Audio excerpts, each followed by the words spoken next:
گزشتہ امتوں میں تو انبیاء کرام کو عارف کیا گیا، یہاں سے جو آلی لگا دی تو نیچے پاؤں سے نکال دی، مجال ہے کہ دم کا اف نکلے زبان سے۔ اس راستے میں سولی چڑھنا پڑتا ہے، اس راستے میں زہر دیا جاتا ہے، جیل کے کال کوٹڑیوں میں بند کیا جاتا ہے، برف کی سروں پہ لٹایا جاتا ہے، زنجیروں سے باندھا جاتا ہے۔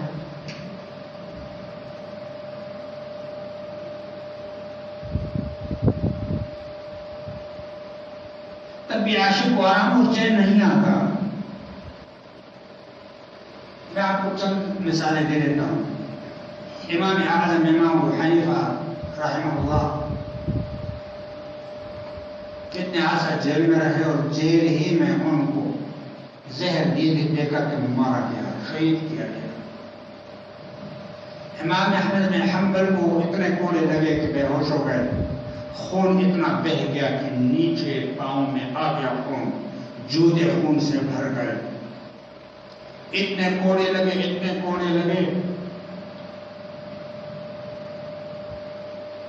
کہ ایک دفعہ ایک شخص دوڑتا ہوا آ رہا جس کا نام تاریخ نے ابن الہیثم لکھا، اپنے وقت کا مشہور ڈاکو جو پہلے اطلاع دیا کرتا تھا کہ ابن الہیثم آ رہا ہے، جو سامان ہے باہر نکال دو۔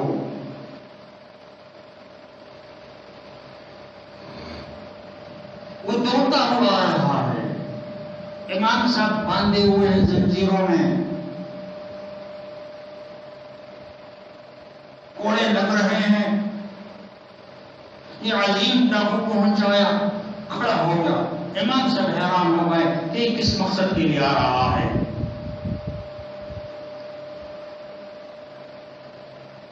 اپنے پیٹھ سے اپنی قمیص اٹھائی، ابن الہیثم عظیم ڈاکو نے اور کہا، اے امام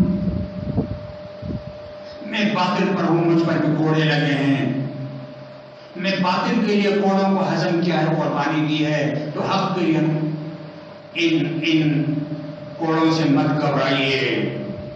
اللہ اکبر۔ امام صاحب فرماتے ہیں کہ ساری عمر اسباب پڑھا ہے، اجتہاد کیا، فقہ کو نشر کیا، لیکن جو سبق اس ڈاکو نے دیا، میرے حوصلے کو بلند کیا، وہ سبق مجھے کہیں اور نہیں ملا۔ امام صاحب نے اس کے حق میں دل کی گہرائی سے دعا کی، اور تاریخ لکھنے والا لکھتا ہے کہ ابن الہیثم عظیم اولیاء میں دنیا سے گزر گیا، بہت بڑا ولی گزر گیا۔ نگاہ مرد مومن سے بدل جاتی ہے تقدیریں، وہ اس طرح بدلتی ہیں، کوئی انداز کر سکتا ہے اس کے زور و بازو کا، نگاہ مرد مومن سے بدل جاتی ہیں تقدیریں، وہ یوں بدلتی ہیں کہ جب وہ ہاتھ اٹھاتے ہیں تو اللہ تعالیٰ ان کو خالی واپس نہیں لٹاتا، لیکن وہ اس طرح قربانیاں دے کر کے رب کو پا لیتا ہے۔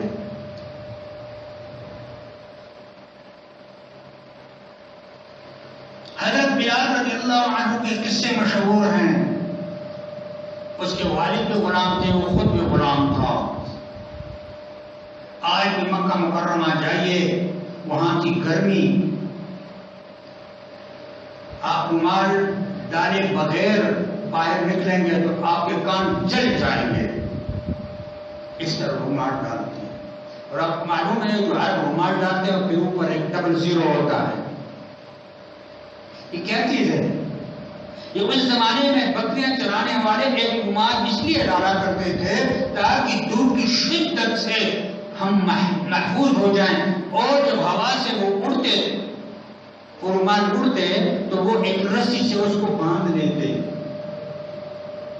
اور وہ کسٹم اور ان کا وہ رواج اتنا چلا کہ آج وہ وہاں فیشن بن گیا ہے۔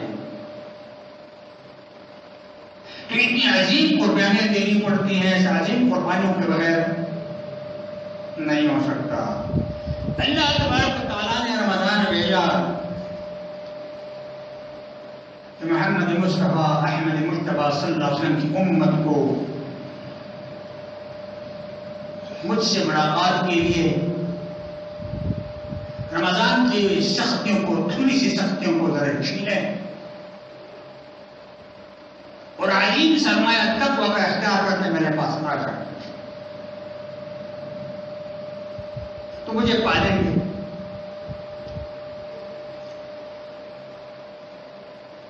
چہرے بہت ہیں، سر ہیں، اس میں آنکھیں ہیں، بڑے خوبصورت خوبصورت چہرے آپ کو نظر آئیں گے. بازار میں جائیں، مارکیٹوں میں جائیں، کالجز میں اور خوبصورتی ہے ماشاءاللہ، رنگ خوبصورت. لیکن میں آپ سے پوچھتا ہوں ان میں انسان کتنے ہیں؟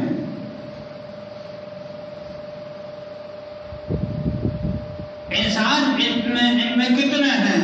اور انسان تب انسان ہوتا ہے کہ وہ اپنے محسن کو پہچان لے.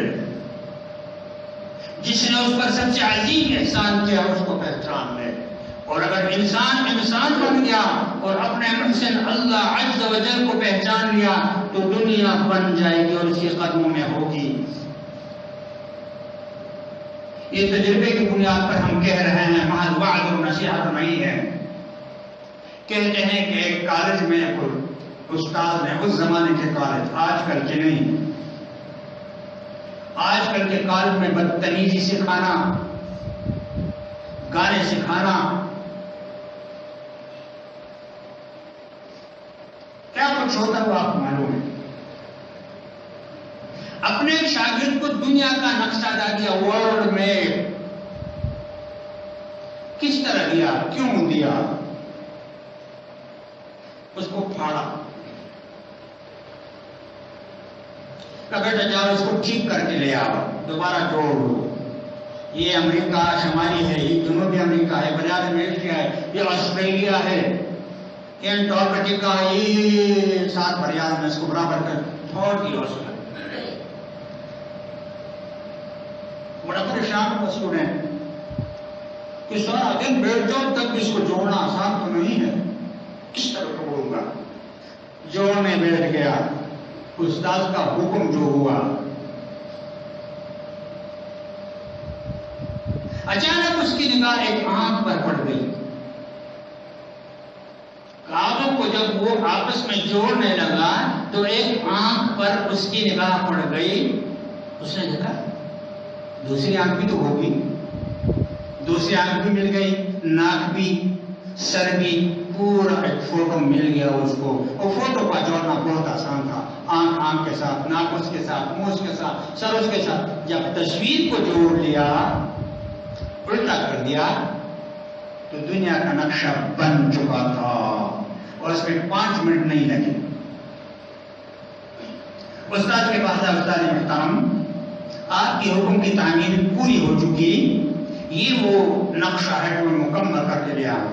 استاد انگشت بدندان حیرت میں ڈوبا کہ اتنی جلدی آپ نے اس نقشے کو کیسے مکمل کیا، کیسے جوڑ لیا. استاد محترم، میں نے نقشے کو نہیں جوڑا، میں نے فوٹو کو جوڑا، تصویر کو جوڑا. تصویر جڑ گیا، تصویر بن گئی تو دنیا بن گئی. انسان بن جائے تو کائنات بن جائے گا. انسان بگڑ گیا تو کائنات بگڑ جائے گا. پھر لگا رہے، اس کو سرا نہیں معلوم ہوگا. جتنی اس ڈور کو سیدھا کرے گا اتنا وہ الجھے گا، اس کو سرا نہیں معلوم ہوگا. لوہے کو سرخ کریں گے، لال کریں گے، اور پھر اس کو لوہا مارے گا مارے گا مارے گا. اس کے بعد کہیں اتنا سا اتنی کھدائی بنے گی یا اتنا سا کلاڑا بنے گا. ایسے نہیں بنے گا. اس لیے اللہ تبارک تعالیٰ نے فرمایا کہ میں نے آپ کا روزوں کو اس لیے فرض کیا کہ تمہارے اندرون کی جتنی خرابیاں کو جلا کے رکھ دیں، ختم کر لیں اس کو، اور نیکیوں کو اندر ڈال دیں. زندگی ہماری جو قائم ہے غلے سے قائم ہے، پانی سے قائم ہے. وَمِنَ الْمَاءِ كُلُّ شَيْءٍ حَيٍّ، ہر چیز پانی کے بغیر زندہ نہیں رہ سکتی. پانی ہوگا رزق ہوگا، اور رزق کے لیے سورج کی ضرورت ہوتی ہے. سورج کے تپش کے بغیر آگ کا اناج غلہ نہیں پیدا ہو سکتا. اللہ کی حکمت ہے. پرانے زمانے سے ہمیں یاد بھی نہیں ہے کہ سورج آسمان پر طلوع ہوتا ہے پھر غروب ہوتا ہے. ہم اس سے استفادہ کرتے ہیں، لیکن یہ جتنے استفادے ہیں ہمارے جسم کے لیے ہیں. ہم کھاتے ہیں تو جسم بنتا ہے، خون بنتا ہے، اعضاء کام کرتے ہیں، خون پھیلتا ہے جسم میں، اعضاء کام کرتے ہیں.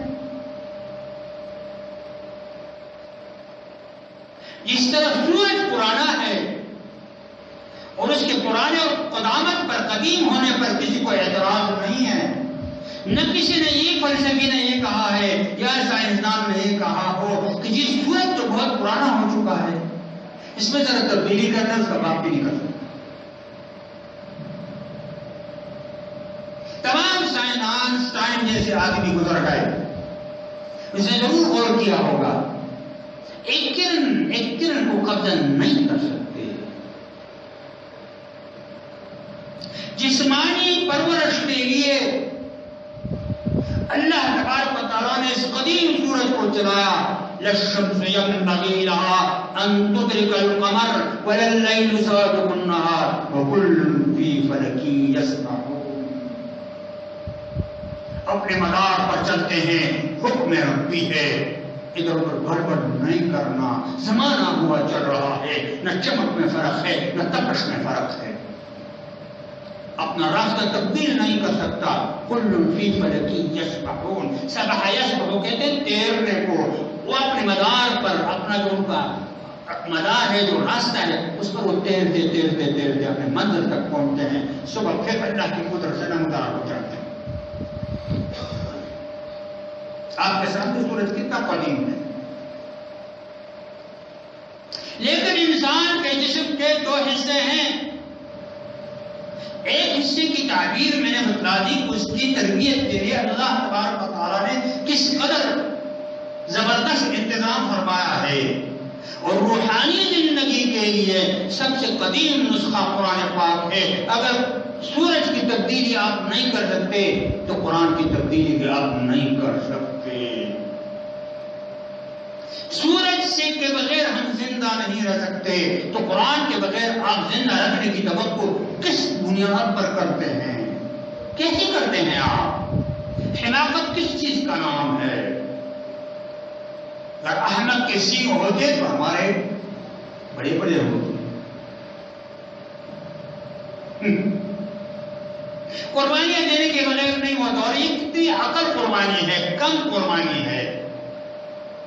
شہری کے بعد صبح ہو جاتی ہے، فجر ہو جاتی ہے، شام تک، مغرب تک، غروب تک کھانے پینے سے چھٹی، تاکہ آپ تیار ہو جائیں، آپ کا جسم تیار ہو جائے. اس قربانی کو آپ قبول کریں اور یہ دیں. اس کے بغیر نہیں ہوگا. اور اسی کا نام انسانیت ہے. ایمان کے بغیر انسانیت نہیں ہے، درندگی ہے. جو اپنے مشن کو نہ پہچانے وہ کس بات کا ہے؟ کون سا انسان ہے؟ اشتراک ہے نام میں کہ انسان ہے، انسان وہ انسان نہیں ہے.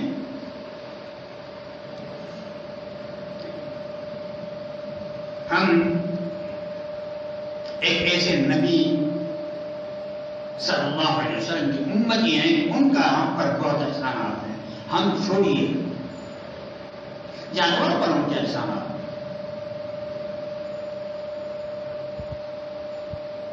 رسول اللہ صلی اللہ علیہ وسلم تشریف فرما ہے کہ آواز آ گئی، یا رسول اللہ. رسول اللہ صلی اللہ علیہ وسلم نے ادھر ادھر دیکھا. یہ واقعہ میں نے پڑھا، امید ہے صحیح ہوگا. ادھر ادھر دیکھا، کوئی نظر نہیں آ رہا.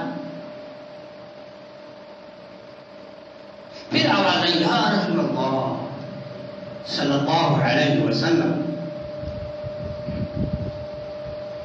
ذرا فاصلے پر ایک ہرن رسی کے ساتھ بندھا ہوا کھڑا ہے. قریب ہے رسول اللہ صلی اللہ علیہ وسلم. شاید یہ ہرن کی طرف سے آواز آئی. رسول اللہ صلی اللہ علیہ وسلم جب تشریف لے گئے قریب، اللہ تبارک و تعالیٰ نے ہرن کو زبان دی. اے اللہ کے رسول، میں اپنی قسمت پر راضی ہوں، میں ذبح ہونے کے لیے تیار ہوں.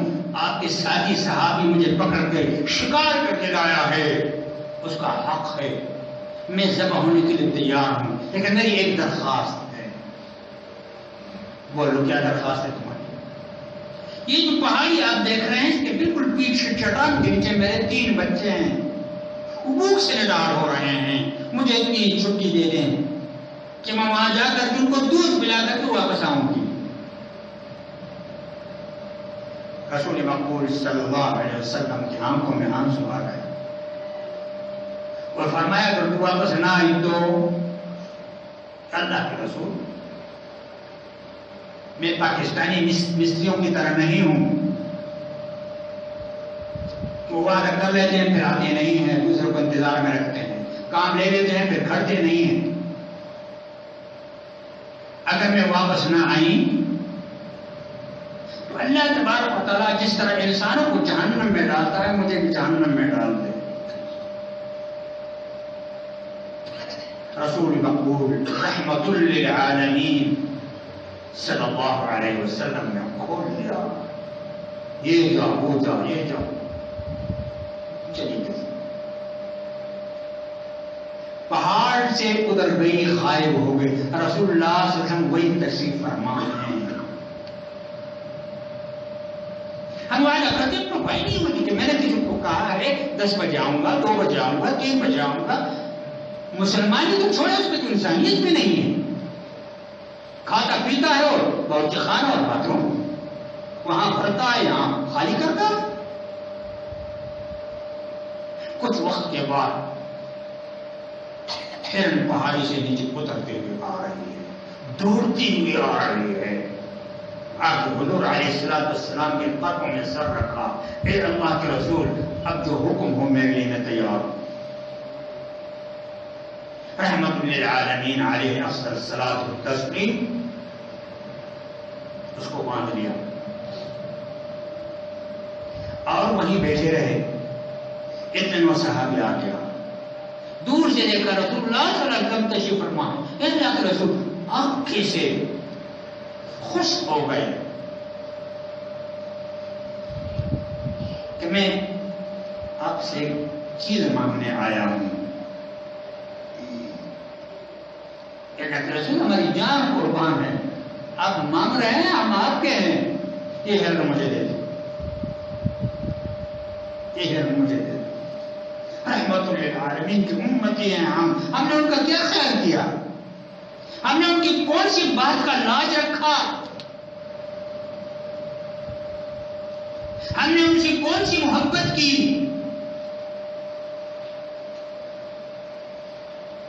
صحابی نے رسا کھولا، حضرت یہ ہرن آپ کا ہے.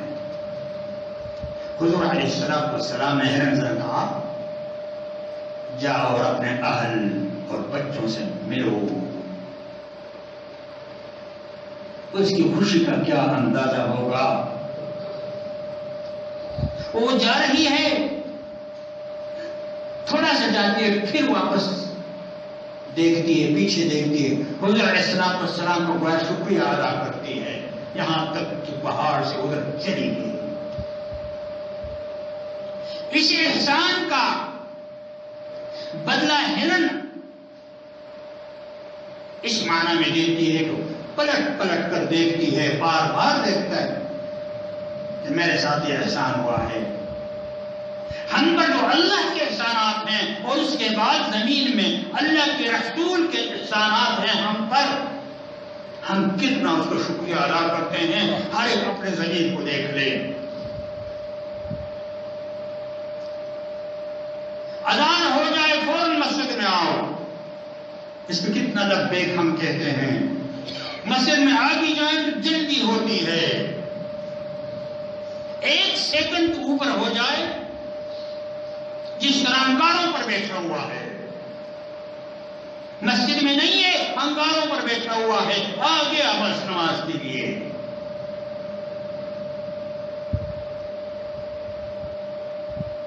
تو یہ قربانی کی مخالف باتیں ہیں جو ہم کر رہے ہیں.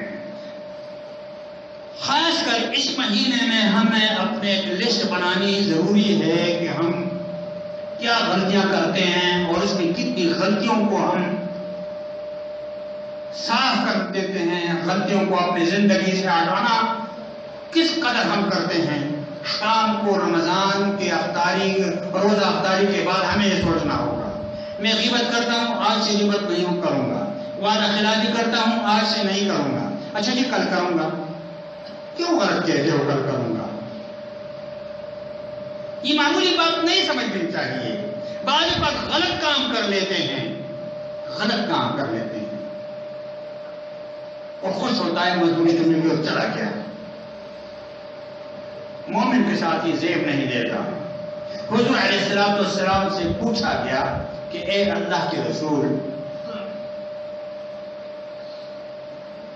کیا مسلمان فلاں کام کر سکتا ہے؟ کر سکتا ہے. فلاں کام کر سکتا ہے، گناہ کر سکتا ہے، انسان ہے، بشر ہے.